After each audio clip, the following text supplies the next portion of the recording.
ರಾಜ್ಯದಲ್ಲಿ ಹಲವು ದಿನಗಳಿಂದ ಶುಷ್ಕ ವಾತಾವರಣವಿದ್ದು ಮೈ ಕೊರೆಯುವ ಚಳಿಯೂ ಕಂಡುಬರ್ತಿದೆ. ಉತ್ತರ ಒಳನಾಡು, ಕರಾವಳಿ ಹಾಗೂ ದಕ್ಷಿಣ ಒಳನಾಡಿನ ಹಲವು ಜಿಲ್ಲೆಗಳಲ್ಲಿ ಹಲವು ದಿನಗಳಿಂದ ಒಣಹವೆಯ ವಾತಾವರಣ ಇದ್ದು, ಇಂದು ಕೂಡ ಅದೇ ಹವಾಮಾನ ಮುಂದುವರಿಯಲಿದೆ ಎಂದು ಹವಾಮಾನ ಇಲಾಖೆ ತಿಳಿಸಿದೆ. ಬೆಳಗಾವಿ, ಬಾಗಲಕೋಟೆ ಸೇರಿ ಹಲವು ಜಿಲ್ಲೆಗಳಲ್ಲಿ ಮುಂದಿನ 3 ದಿನಗಳಲ್ಲಿ ಶೀತದ ಅಲೆಗಳು ಉಂಟಾಗುವ ಸಾಧ್ಯತೆ ಇದೆ ಎಂದು ಹವಾಮಾನ ಇಲಾಖೆ ತಿಳಿಸಿದೆ.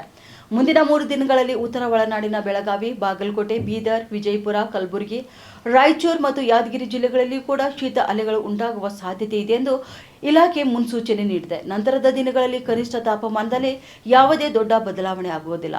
ಇನ್ನು ದಕ್ಷಿಣ ಒಳನಾಡಿನ ಬಳ್ಳಾರಿ, ಬೆಂಗಳೂರು ಗ್ರಾಮಾಂತರ, ಬೆಂಗಳೂರು ನಗರ, ಚಿಕ್ಕಬಳ್ಳಾಪುರ, ಚಿತ್ರದುರ್ಗ, ದಾವಣಗೆರೆ, ಕೋಲಾರ, ಮಂಡ್ಯ, ರಾಮನಗರ, ಚಿಕ್ಕಮಗಳೂರು, ಶಿವಮೊಗ್ಗ, ಹಾಸನ, ಕೊಡಗು, ಚಾಮರಾಜನಗರ, ಮೈಸೂರು, ತುಮಕೂರು ಮತ್ತು ವಿಜಯನಗರ ಜಿಲ್ಲೆಗಳಲ್ಲಿಯೂ ಕೂಡ ಒಣಹವೆಯ ವಾತಾವರಣ ಇರಲಿದೆ.